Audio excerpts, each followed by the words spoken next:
Hi hello வணக்கம் நண்பர்களே, இது உங்கள் டப்ஸ் தமிழ். இன்னைக்கு நம்ம 2017 ரிலீஸ் ஆன டனல்ன்ற ஒரு கொரியன் டிடெக்டிவ் சீரியஸோட 9வது எபிசோடு தான் பார்க்க போறோம். ஆல்ரெடி 8ஐயும் தட்டுல வச்சு உங்கள்கிட்ட கொடுத்துட்டேன். 8 எபிசோட் வீடியோ லிங்க்கும் கீழே டிஸ்கிரிப்ஷன்ல தனித்தனியா இருக்கு.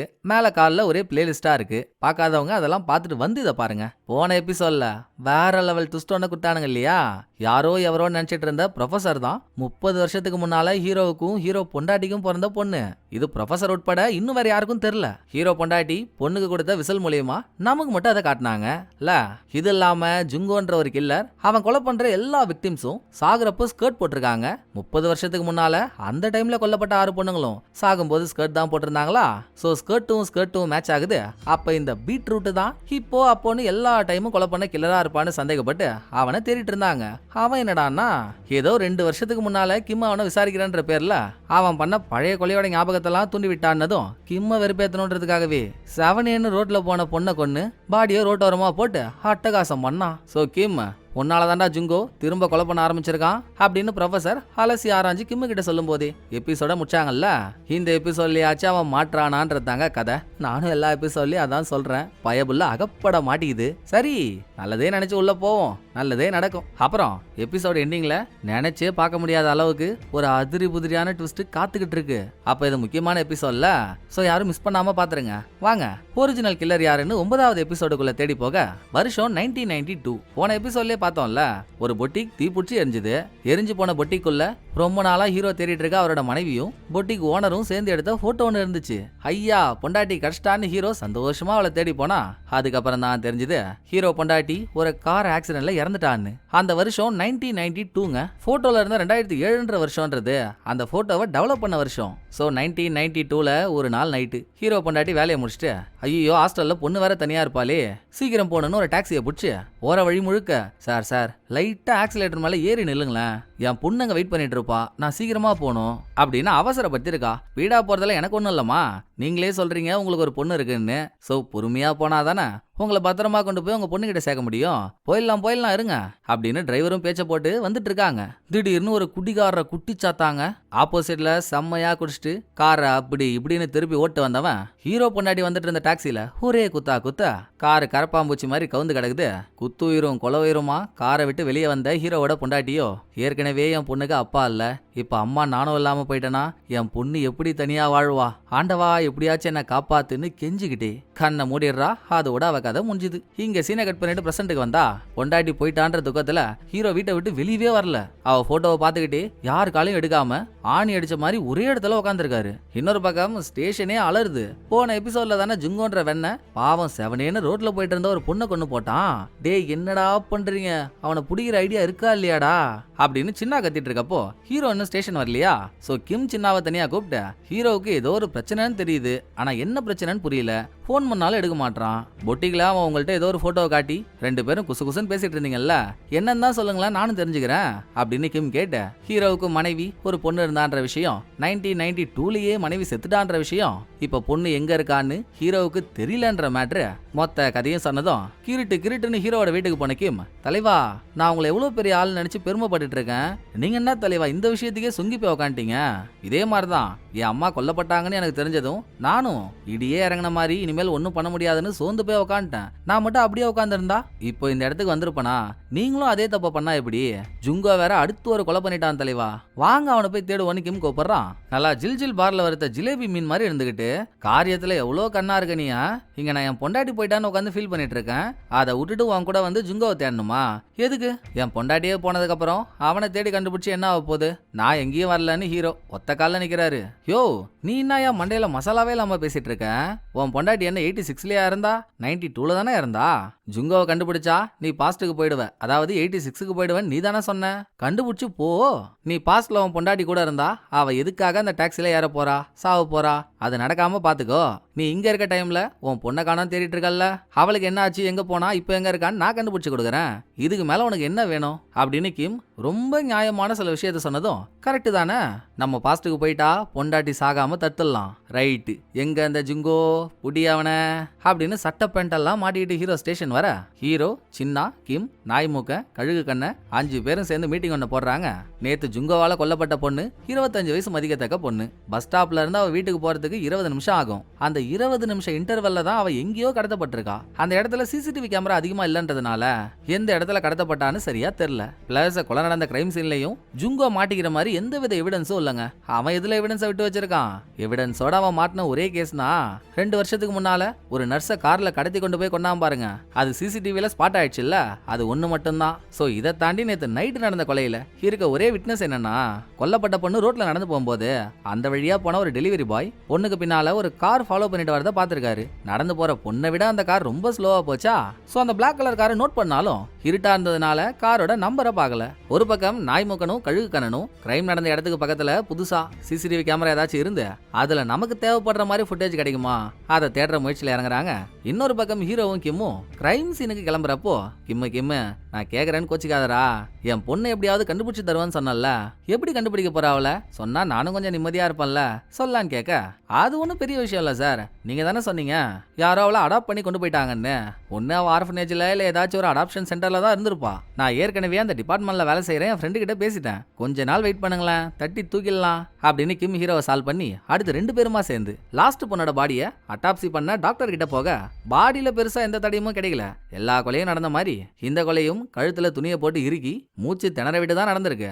பட் 86ல கொலை பண்ற கில்லர் தான் இந்த கொலையும் பண்ணிருக்கான்னா கால்ல மார்க் வைப்பான்ல டாட், ஹீரோ பாடியில டாட்டை தேடி பார்த்தா காணோம். உடனே கிம்ம தனியா கூட்டிட்டு போயிட்ட, டேய் கால்ல நான் சொன்ன புள்ளி இல்ல பாத்தியா, ஆத்தோரமா கொண்டு போடப்பட்டிருந்தால 7வது விக்டிம் அவ கால்ல புள்ளி இருந்துச்சா அப்படின்னு ஹீரோ கேட்க, புள்ளி இருந்துச்சு நம்ம பார்த்தோம், ஆனா 7வது விக்டிம் அட்டாப்சி பண்ணது கிம்முக்கு தெரிஞ்ச இந்த டாக்டர் இல்லையே, வேற ஒருத்தவங்க. அவங்க பாடியில இருந்த புள்ளிய பெருசா கண்டுக்காம அட்டாப்சி ரிப்போர்ட்ல நோட் பண்ணாம விட்டாங்க. சோ 7வது விக்டிமோட பாடியில கால்ல 7 புள்ளி இருந்துச்சுன்றது ஹீரோ கிம் இவங்க யாருக்கும் தெரியாது. எப்படியோ இந்த பொண்ணோட கால்ல புள்ளி இல்ல, அப்ப வேற யாராவது இந்த கொலையை பண்ணிருப்பாங்களோ அப்படின்னு ஹீரோவுக்கு ஒரு சந்தேகம் வந்ததும், சாச்சா ஜுங்கோ தாங்க பண்ணிருப்பான், ஒரே மாதிரி கொலை பண்ண போர் அடிச்சு அவன் மெத்தட மாத்திருப்பான், ஹிஸ்டரியில இந்த மாதிரி கில்லர்ஸ் எல்லாம் இருக்கானுங்க. அப்படிதான் நம்ம ஊர்லயே பல வருஷத்துக்கு முன்னால ஒருத்தவன் வயசானவங்களையா பார்த்து கொண்டுட்டு இருந்தான், திடீர்னு 20 வயசு மதிக்கத்தக்க பொண்ணுங்கள்லாம் கொல்லப்பட்டாங்க. அந்த கொலை இந்த கொலை ரெண்டையும் பண்ணது வேற ஆளுன்னு நினைச்சா ஒருத்தனை பிடிச்சி விசாரிக்கும் போது தான் தெரியுது அவன் தான் ரெண்டையும் பண்ண கில்லர், நடுவுல அவன் மெத்தட மாத்திட்டான்னு. அப்படிதான் ஜுங்கோவும் பண்ணிருப்பான். அவனை பிடிச்சா என்ன எதுன்னு தெரிஞ்சிட போகுது, வாங்க அதுக்கான வேலையை பார்ப்போம் அப்படின்னு கொலை எங்க நடந்துச்சோ அங்க இருந்து ரோடா தேடி போறாங்க, ஏதாவது எவிடன்ஸ் கிடைக்குமான்னு. நாய்முக்கன் கழுகு கண்ணு அவங்க 2 பேரும் இருக்க எல்லா சிசிடிவி கேமராவை நோண்டி நொங்க எடுத்தோம், எதுவும் கெச்சப்பாடு இல்லைங்க. ஆனா இங்க ஹீரோ சுத்திட்டு இருக்காருல்ல, சடனா ரோட்டோரமா இருக்க ஒரு இடத்துக்கு போறதுக்கான வழிகாட்டுற போர்டை பார்த்ததும், இந்த இடமா கொலை நடந்த இடத்துக்கு பக்கத்துலயே அந்த இடம் இருக்கு, சரியில்லையே அப்படின்னு என்னமோ தெரிஞ்ச ஒரு மாதிரி போர்ட்ல எந்த இடத்த பார்த்தாரோ அங்க போனா கடைசியில கிம்மோட அம்மாவான 4வது விக்டிம் 30 வருஷத்துக்கு முன்னால கொல்லப்பட்டாங்கல்ல அந்த லொகேஷன் தாங்க இது. கிரைம் இதுக்கு பக்கத்துல தான் நடந்திருக்கு.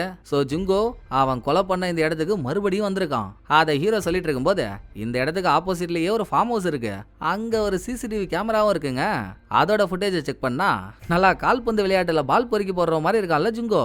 கொல்லப்பட்ட பொண்ணு இந்த பக்கமா நடந்து போயிருக்கா, அப்ப புதருக்குள்ள இருந்து வெளியே வந்தவன் அந்த பொண்ணை ஃபாலோ பண்ணிட்டும் போயிருக்கான். இதை பார்த்துட்டு இந்த இடத்த விட்டு கொஞ்சம் தூரம் தள்ளி அங்க நிக்கிற வேற ஒரு வண்டியோட டேஷ்போர்ட் கேமராவை செக் பண்றாங்க.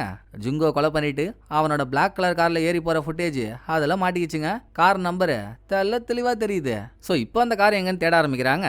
இந்த பக்கம் ஹீரோவும் கிம்மும் போலீஸ் ஸ்டேஷன்ல எதுக்காக 30 வருஷத்துக்கு முன்னால சம்பவம் பண்ண இடத்துக்கு இவ்வளோ நாள் கழிச்சு அங்க வரணும் அதை பேசிட்டு இருக்கப்போ, நாய் முகம் லைட்டா காதல வாங்கிடுறான். நாங்கடா 30 வருஷம்னு என்னமோ முணங்கிட்டு இருக்கீங்க, எதா இருந்தாலும் எங்கள்கிட்டையும் சொல்லுங்கடா, எங்களையும் ஆட்டத்துல சேர்த்துக்குவாங்க, சும்மா உப்புக்கு சப்பானி மாதிரியே வச்சிருக்காதீங்க அப்படின்னு கலவரம் பண்ண போறான். அதுக்குள்ள பரபரப்பா ஸ்டேஷனுக்குள்ள வந்த சின்ன பாய்ஸ், நம்ம தேடிட்டு இருந்த காரை கண்டுபிடிச்சிட்டாங்களாண்டா, சேசிங் நடந்துட்டு இருக்காங்க, சட்டுப்புட்டுன்னு கிளம்புங்க அப்படின்னு சின்ன சொல்ல அந்த சேசிங்கையும் காட்டுறாங்க. ஜுங்கோவோட கார் நம்பர் 3477. சோ பின்னால ஃபாலோ பண்ணிட்டு இருந்த போலீஸ்கார் காரோட நம்பரை சொல்லி நில்லுன்னு கத்தி கூப்பாட போட்டோம், காரு பறக்குது. சேம் டைம் நம்ம ஆளுங்கெல்லாம் ஸ்டேஷன்ல இருந்து கிளம்ப போறாங்கல்ல, அப்ப போன் ஒன்னு ரிங் ஆகுது. மேட்ரு என்னன்னா அது அங்க இருக்க யாரோட போனும் இல்ல, ஒரு பாக்ஸுக்குள்ள இருக்க போன் ரிங் ஆயிட்டு இருக்கு. கிம்முக்காக தான் இந்த பார்சல் வந்திருக்கும், சின்னதான் அதை வாங்கி வச்சிருப்பாரு. அதுல இருந்து போன் ரிங் ஆகவே ஒன்னும் புரியாம கிம் போன் எடுத்து காதல வச்சா அந்த பக்கம் பேசுறது ஜுங்கோங்க. என்ன இவன், யார் அவனை தேடுறாங்களோ அவங்களுக்கே கால் பண்றான், சமூகம் பெரிய இடமா இருக்கும் போலயே அப்படின்னு நமக்கே ஒரு ஷாக் ஆகுதா. இது என்ன ஷாக்கு, இதை விட கால் பண்ணவும் ஒரு பெரிய ஷாக்கை கொடுக்குறான் பாருங்க. ரீசெண்டா நடந்த எல்லா கொலையையும் அவன் தானே பண்றான்னு நம்ம உள்ள இருக்கவங்க எல்லாரும் நினைச்சிட்டு இருந்தோம். பட் இப்போ ஜுங்கோ என்ன கிம் பாகுனாரா, ஒன்னும் இல்ல முதல்ல ஒரு முக்கியமான விஷயத்த சொல்லலாம் தான் கால் பண்ணேன். நேத்து நைட் ஒரு கொலை நடந்துச்சுல்ல, அதை நான் தான் பண்ணேன், ஒத்துக்கிறேன். ஆனா ஆத்தோரமா 7வது விக்டிம் கொல்லப்பட்டாலே அதை நான் பண்ணல, அதை சொல்லதான் பண்ணேன்னு டபுக்குன்னு காலை கட் பண்ணிடுறான். அவன் என்ன தேசத் தலைவரா? அதுலயே பாதி பேர் உண்மையை சொல்ல மாட்டாங்க. அதான் அவன் சொல்றதெல்லாம் உண்மையா இருக்கிறதுக்கு சும்மா நம்மள அலைய விடுறான்.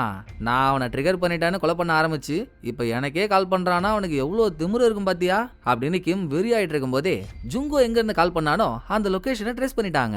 கடகடன் ஹீரோவும் கிம்மும் அங்க போக அது ஒரு பப்ளிக் டெலிபோன் பூத்துங்க. பாரா, டூப்ளிகேட்டுக்கு கடைசியா கால் பண்ணவன் கூட இதே மாதிரி பப்ளிக் டெலிபோன் பூத்துல இருந்து தான் பண்ணான். இவனும் அப்படியே பண்றானே, எப்படிதான் இவனை பிடிக்கிறதுன்னு யோசிக்கிறதுக்குள்ள கடைசியா நடந்த கொலை நாடு முழுக்க வைரல் ஆயிடுச்சு. சின்னாவோட மேலிடலாம் ஸ்டேஷனுக்கு வந்து 5 பேரையும் லைனா நிக்க வச்சு கிழின்னு கிழிக்கிறாங்க. ஜுங்கோவை பிடிக்கிறதுக்குன்னே ஒரு தனிப்படை அமைச்சு இதுல ப்ரொஃபஸரும் தான் நல்லா இருக்கும்னு ப்ரொஃபஸரை கால் பண்ணி வர சொல்லிட்டாங்க. மீட்டிங் ஆரம்பிக்கிறதுக்கு முன்னால டாக்டருக்கு ஃபோன் பண்ணக்கியும், டாக்டர் எனக்கு ஒரு சின்ன ஃபேவர், இந்த ஜுங்கோ பையன் திடீர்னு எனக்கு கால் பண்ணி 7வது விக்டிமா நான் கொல்லலான்றான், எனக்கு ஒன்னும் புரியல, நீங்க என்ன பண்ணுங்க. 10 வருஷத்துக்கு முன்னால ஜுங்கோ முதல் கொலையை பண்ணான்னு ரெக்கார்ட்ல இருக்குல்ல, அதுல ஆரம்பிச்சு நேத்து நடந்த கொலை வரைக்கும் எல்லா கொலையோட அட்டாப்சி ரிசல்ட்டையும் செக் பண்ணி உங்களுக்கு ஏதாச்சும் தட்டுப்படுதான்னு பார்த்து சொல்லுங்களேன் அப்படின்னு கிம் சொன்னதோட ப்ரொஃபஸரும் ஸ்டேஷன் வந்துடுறா. மீட்டிங்கும் ஆரம்பிக்குதுங்க. முதல்ல ஜுங்கோட லைஃப் ஹிஸ்டரி. 3 நாளைக்கு முன்னால நடந்த கொலையில இருந்து இது வரைக்கும் ஜுங்கோ 6 கொலை பண்ணதா கணக்கு. அவன் பண்ண முதல் கொலை 2009ல அவனோட மனைவிய. ஸ்டார்டிங்ல மனைவி கொல்லப்பட்டான்லாம் தெரியல, மனைவிய காணோன்னதும் போலீஸ் அவனை கூப்பிட்டு விசாரிச்சும் இருக்காங்க. எனக்கு தெரியாதுங்க, அவளுக்கு இன்னொரு ஆளோட அஃபைர் இருந்துச்சு, அவன் கூட ஓடி போயிருப்பாளோ என்னவோ அப்படின்னு சொல்லி சமாளிச்சிட்டான். பட் பல மாதங்கள் கழிச்சு மனைவியோட பாடி கிடைச்சதும் கழுத்துல துணியை போட்டு இறுக்கி அவளை கொண்டு இருக்காங்க. அப்பவும் ஜுங்கோவை கூட்டு வந்து என்கொயரி பண்ணாலும் அவன் தான் இந்த கொலையை பண்ணான்னு கனெக்ட் பண்ற மாதிரி எந்த எவிடன்ஸும் இல்ல. ரிலீஸ் பண்ணிட்டாங்களா. அப்புறம் 2, 3, 4ன்னு 2 வருஷம் இடைவெளியில கொலை நடந்திருக்கு. இத்தனை கொலை வரைக்கும் ஜுங்கோ தான் இந்த கொலையை பண்ணான்னு யாருக்கும் தெரியல. அவன் அதுக்கான எவிடன்ஸையும் விட்டு வைக்கல.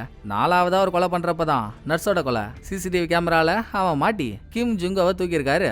அப்புறம் நர்ஸோட கொலை எப்படி நடந்துச்சோ அதே மாதிரி பாஸ்ட்ல வேற கொலைகள் நடந்திருக்கான்னு செக் பண்ணும்போது முதல் நடந்த 3 கொலைகளை பத்தி தெரிய வந்து நீ தானடா எல்லாத்தையும் பண்ண அப்படின்னு ஜுங்கோ கிட்ட கேட்டும் நான் தான் அந்த கொலையெல்லாம் பண்ணேன்னு அவன் ஒத்துக்கவே இல்லை. நல்லா பவுடர் போட்ட பருத்தி மூட்டை மாதிரி இருந்துகிட்டு அந்த ஸ்டேஷன்ல இருந்து வேற ஸ்டேஷன் டிரான்ஸ்பர் பண்ணும்போது தப்பிச்சிட்டானா.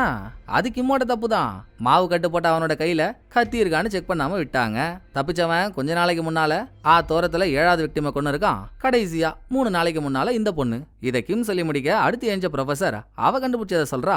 ஜுங்கோ கொலை பண்ண எல்லா பொண்ணுங்களுமே சாகும்போது ஸ்கர்ட் போட்டிருந்திருக்காங்க. சோ ஸ்கர்ட் போட்ட பொண்ணை பார்த்தாலே ஜுங்கோவுக்கு ஒரு காண்டு. எதனால ஸ்கர்ட் போட்ட பொண்ணுங்க மேல அவனுக்கு அவ்வளோ கோவம்னு தெரியணும். இது இல்லாம 1985ல சேம் பேட்டர்ன்ல 3 கொலை நடந்திருக்குன்னு அதுக்கான நியூஸ் பேப்பர் ஆர்டிகல்லாம் ப்ரொஃபசர் போட்டு காட்டினதும் ஆக்சுவலா அந்த டைம்ல நடந்தது 6 கொலை இல்ல, நியூஸ் பேப்பர்ல வந்திருக்கிறது 3 தான். சோ ப்ரொஃபசர் அதை பத்தி மட்டும் சொல்ல உடனே ஹீரோ நீங்க நினைக்கிற மாதிரி 3 கொலை மட்டும் இல்ல, அப்ப நடந்தது 6 கொலை. அதோட இந்த கொலையை ஜுங்கோ தான் பண்ணிருப்பானோன்னு அந்த டைம்ல 18 வயசா இருந்த ஜுங்கோவையும் போலீஸ் கூட்டிட்டு வந்து விசாரிச்சாங்க.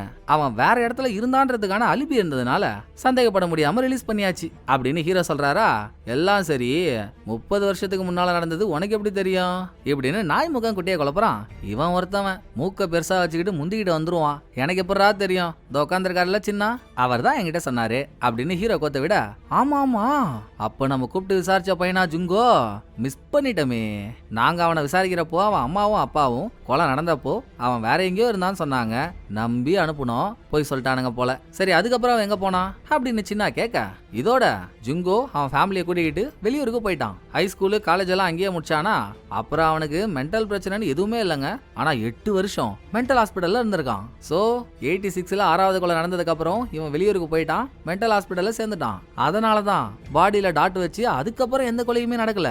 இத ஹீரோ சொன்னதுக்கு அப்புறம் தான் புள்ளின்ற விஷயமே இங்க இருக்க எல்லாருக்கும் தெரியுது. ப்ரொஃபசருக்கும் புள்ளியா அது என்னன்னு எல்லாரும் ஜெர்க்காக 85ல இருந்து 86 வரைக்கும் நடந்த 6 கொலைகள்ல பெண்கள் எந்தெந்த ஆர்டர்ல கொல்லப்படுறாங்களோ அதுக்கேத்த மாதிரி அவங்க காலில் 1, 2, 3ன்னு கில்லர் புள்ளிய வச்சான். இதுல 5வது விக்டிம் மட்டும் எப்படியோ தப்பிச்சிட்டா. அவதான் இப்போ சில மாசத்துக்கு முன்னால காதல் தோல்வியால ஒருத்தன் கையால கொல்லப்பட்டான்ற வரைக்கும் சொல்லிட்டு 7வது விக்டிமோட காலில் புள்ளி எதுவும் இல்லைன்னு அவங்க நினைச்சிட்டு இருக்காங்கல்ல, அதுலயும் இல்ல, கடைசியா செத்த பொண்ணோட கால்லயும் இல்ல. அதே கில்லர் தான் கொலை பண்றான்னா காலில் புள்ளி இருக்கணுமே. ஏன்ற கேள்வி வரப்போ ஜுங்கோ கொலை பண்றவனோட மெத்தடை மாத்திருக்கலாம்னு ஆல்ரெடி பேசின விஷயத்தையே மறுபடியும் சொல்றாங்க. ரைட்டு, அப்ப அவன் தான் எல்லாத்துக்கும் காரணம் தெரிஞ்சு போச்சுல்ல, சட்டு புட்டுன்னு அவனை பிடிக்கிற வேலையை பாருங்க. ஏன்பா கிம்மு, இனிமேல் ஜுங்கோ அவனை கால் பண்ணா உடனே எங்கள்கிட்ட ரிப்போர்ட் பண்ணணும், புரியுதுல்ல அப்படின்னு சின்ன ஆர்டர் போட்டு இந்த மீட்டிங் முடியுதுங்க. இதுக்கப்புறம் ஹீரோவும் கிம்மும் 2009 ஜுங்கோட மனைவி கொல்லப்பட்டால, அவ வீட்டுக்கு போய் பொண்ணு போனதுல இருந்தே அவ அம்மா உடஞ்சு போயிட்டாங்க. சோ செத்த பொண்ணோட அக்கா கிட்ட ஜுங்கோவை பத்தி கேட்ட கேள்விகளுக்கு பாப்பா பாப்பா உலகத்துல இவ்வளோ கெட்ட வார்த்தை இருக்குன்னு அவங்க பேசுறத வச்சுதான் தெரியுது. ஜுங்கோவா அவ்வளோ கழுவி ஊத்துறாங்க, கூடவே போலீஸையும். அப்பவே நீங்க ஒழுங்கா விசாரிச்சிருந்தா என் தங்கச்சியோட வாச்சு நின்று இருக்கும். அடுத்து அவன் எத்தனை பேரை கொன்னுட்டான், என் தங்கச்சியை சொல்லணும். இவங்க 2 பேரும் சேர்ந்து வாழும்போதே ஒரு நாள் நைட்டு என் தங்கச்சி தூங்கிட்டு இருக்கும் போது அவ கழுத்துல துணியை போட்டு அவன் இருக்கானா, வெள்ளாட்டா நினைச்சு விட்டு கடைசியில வினையா மாறி ஆளே போய் சேர்ந்துட்டா அப்படின்னு இவங்க புலம்பிட்டு இருக்காங்க.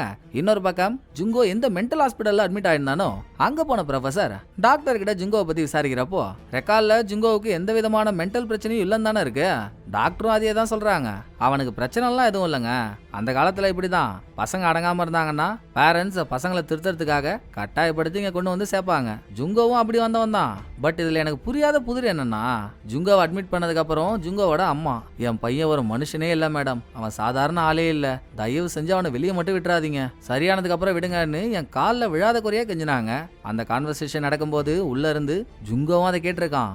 எப்படி பெத்த தாயே ஒரு பையனை மனுஷனே இல்லைன்னு எப்படி சொல்ல முடியும்? அது எனக்கு புரியாமலே இருந்துச்சு. ஆனா ஜுங்கோவே அதுக்கான பதில சொன்னான். ஹாஸ்பிட்டல்ல அவனை அட்மிட் பண்ணதுக்கு அப்புறம் முதல் முறையா நான் அவனை கூப்பிட்டு பேசினேன். அவன் சொன்னதை கேட்டு நான் ஆடி போயிட்டேங்க. அவன் நாய்களெல்லாம் கொன்னானா, எதுக்காகனா நாய்களோட வயிற்றை கிழிச்சா உள்ள என்ன இருக்குன்னு தெரிஞ்சுக்கிறதுக்காகவான். ரொம்ப நாளா நாய்களையே கொண்டுட்டு இருந்தவனுக்கு ஒரு கட்டத்துல மனுஷங்களை கொல்லணும்னு ஆசை. ஒரு நாள் அதுக்கேத்த மாதிரி அவன் தங்கச்சியோட கழுத்தை போட்டு நெரிச்சிருக்கான்.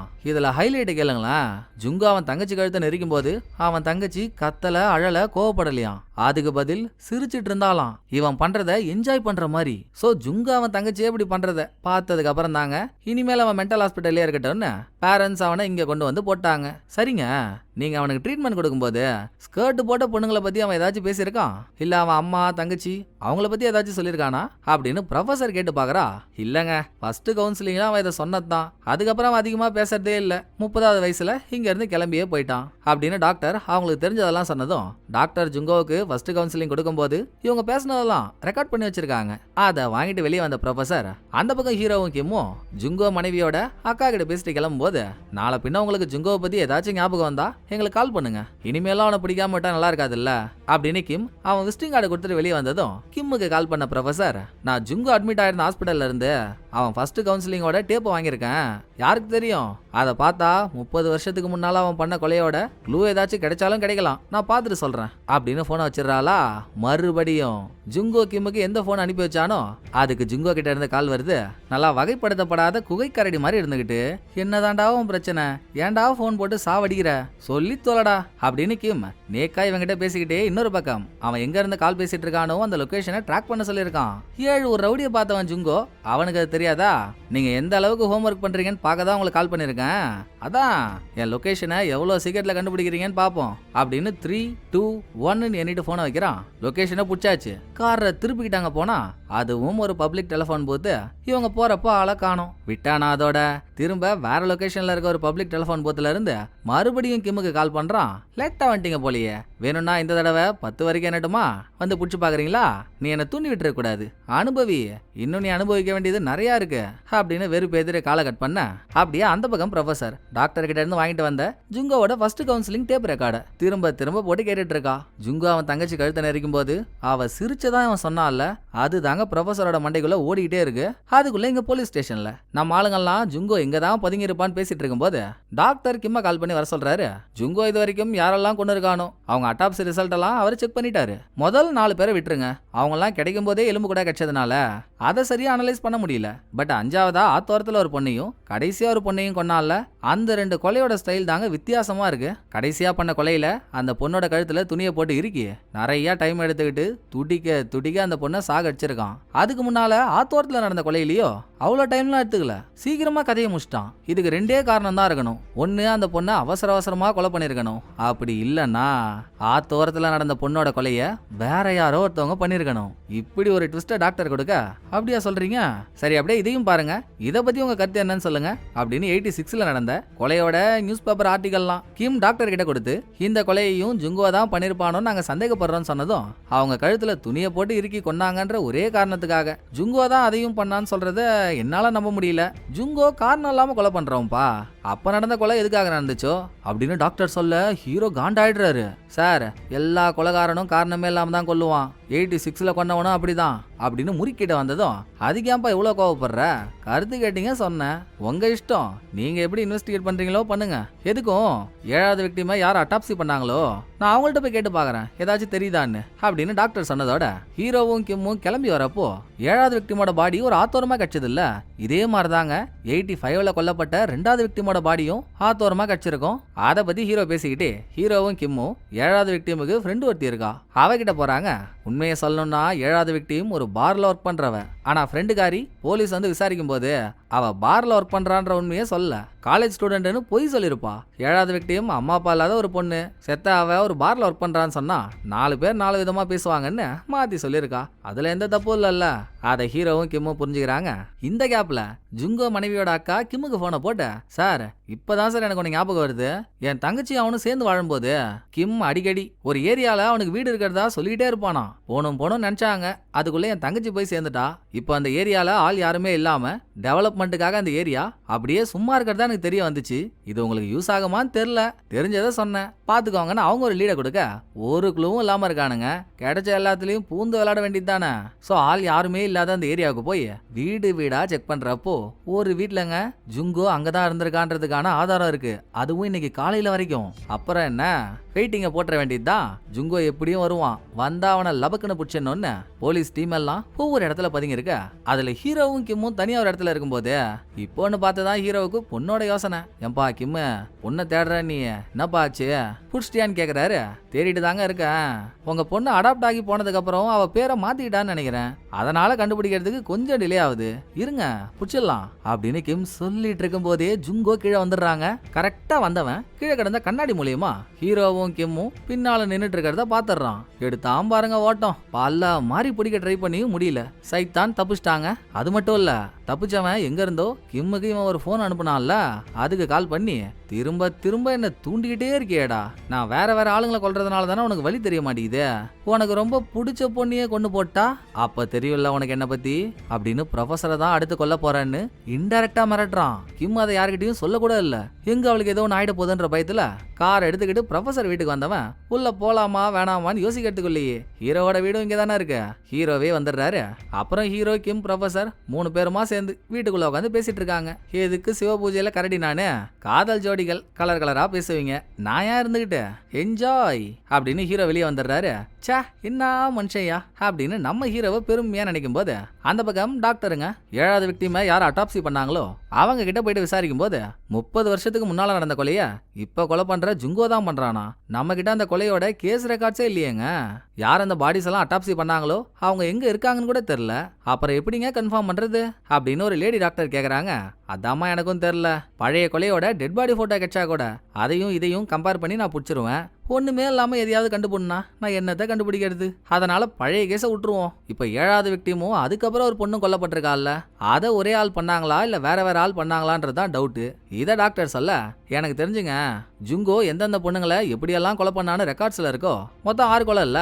7வது விக்டிமோட கொலையை விட்டுருங்க, மீதி 5 கொலை. அந்த 5 கொலையும் 7வது விக்டிமோட கொலையும் ஒரே மாதிரி தாங்க இருக்கு. கன்ஃபார்ம் அவன் தாங்க 7வது விக்டிமையும் கொண்ட கில்லரா இருப்பான் அப்படின்னு லேடி டாக்டர் சொன்னதும் நீங்களும் அப்படிதான் நினைக்கிறீங்களான்னு டாக்டர் கேக்குறாரு. இங்க சீனை கட் பண்ணாங்க. கில்லர் அடுத்து ஒரு பொண்ணோட கழுத்தை நெரிச்சு கொல்றான். ட்விஸ்ட் மரண ட்விஸ்ட் என்ன தெரியுங்களா? கொலை பண்றது ஜுங்கோவா இருப்பான்னு பார்த்தா கிம்முக்கு தெரிஞ்ச டாக்டர் அட்ரா ரோஜா பூமால நல்லா அந்நிய நாட்டு பண்ணி மாதிரி இருந்துகிட்டு இவனா 85ல கொலை பண்ண கில்லர் அப்படின்னு நம்ம உறைஞ்சு போறோமா. கழுத்தை நெரிச்சுக்கிட்டே டாக்டரும் பேசுறான். நான் யாரையும் காரணம் இல்லாம கொல்ல மாட்டேன். மாட்டேன். இந்த ஜுங்கோ மாதிரி நான் ஒன்றும் குப்பை கிடையாது. எனக்குன்னு ஒரு கொள்கை இருக்கு அப்படின்னு மூஞ்சில 300 நம்பியாரை காட்டும் போதே எபிசோடு முடியுதுங்க. பாத்தீங்களா எங்க கொண்டு வந்து என்ன பண்ணிருக்கானுங்கன்னு. ஸோ இவ்வளோ நாள் நம்ம ஆளுங்க சனியனை சட்ட பாக்கெட்டுக்குள்ள வச்சுக்கிட்டே தான் அவன் எங்கன்னு வெளியே தேடி இருக்கானுங்க. கூட இருந்து கோல்மால் பண்றவன் இன்னும் என்னெல்லாம் பண்ண போறானோ, எப்படிதான் இவனை கண்டுபிடிக்க போறாங்கன்னு பார்க்க எனக்கே ஆர்வமா இருக்குங்க. அதையும் குயிக்கா பாத்துருவோம். ஸோ இந்த எபிசோடு உங்களுக்கு பிடிச்சிருக்குன்னு நம்புறேன். அடுத்த ஒரு நல்ல எபிசோட்ல வந்து நான் உங்களை மீட் பண்றேன். இந்த வீடியோ உங்களுக்கு பிடிச்சிருந்தா லைக் பண்ணிடுங்க. எப்படி பண்ணிருக்கேன்றத மறக்காம கமெண்ட்ல சொல்லிடுங்க. தேங்க்யூ. டடா பாய்.